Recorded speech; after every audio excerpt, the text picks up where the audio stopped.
Good evening, guys. Sorry about the lighting. I thought I'll do this before I go home, and mainly because of the fast moving land of Uberland, and just to tell you what's happening and my thoughts, obviously how things I think are going to pan out, and what I expect and how I expect certain people to react to certain things. So firstly, today's Monday, so Uber's had a couple of days to think about how they're going to approach this scenario, how they're going to tackle it, basically, and we've had the big man, the CEO of Uber, Dara, I just call him Dara Shahi, coming and apologizing. Now, I haven't read the statement, so I'm not going to go too much into it.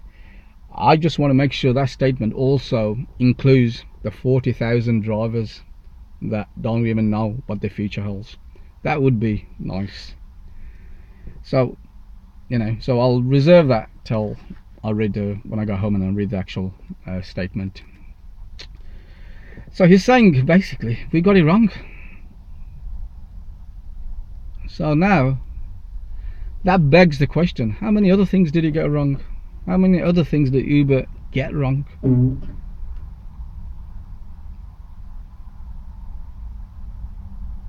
Do you think they got tipping wrong, where drivers from day one, experienced drivers who know the industry day in day out, said to Uber, this is a service industry, tips plays a big part into it, maybe tipping is something you should include, and all the time they were just brushed aside?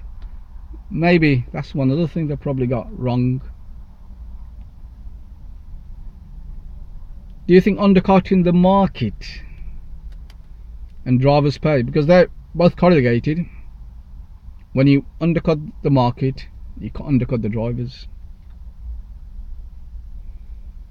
And you missed a big trick there, because if you paid the drivers 10% extra from what they are on now, I'll tell you, the system you got there, the app and everything, best probably in the market, kills any app on the market outright. There would have been other drivers from other bases coming and joining you. The only reason they're not joining Uber is because of the pay. Raise the pay slightly. I'm not saying stupid. You'll see a lot of the drivers will come back or will join.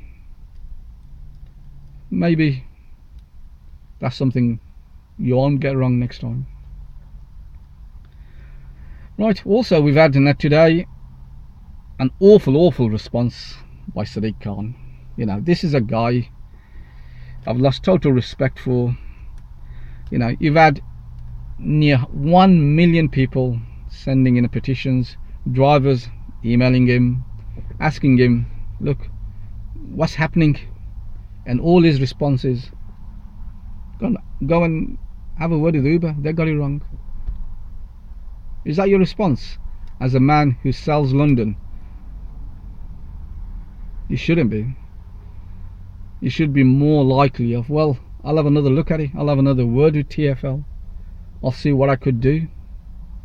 No, your response was, bugger off to Uber, they've done it wrong, they got it wrong.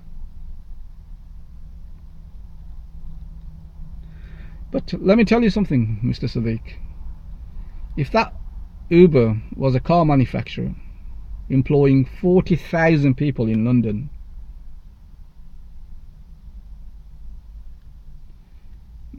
you wouldn't be saying that. You've mentioned a radio article, well, radio program yesterday, well, today, that you haven't even seen the head of Uber or anyone in Uber. You've sent your representative. Fair enough. As I said, if that was a car manufacturer, you'd be camping outside the reception. But for some reason, you don't need to. You probably need to think how you react to people. The popularity of Uber is enormous, gigantic. There's people out there that love it. If you don't sort it out quickly, there'll be backlash from those sort of people. The amount of people that London better than me. You know, how many students use, you know, go to all the campuses, university campuses in London? Thousands.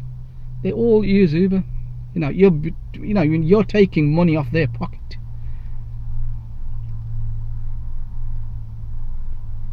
You know, you talk about congestion charges and all that.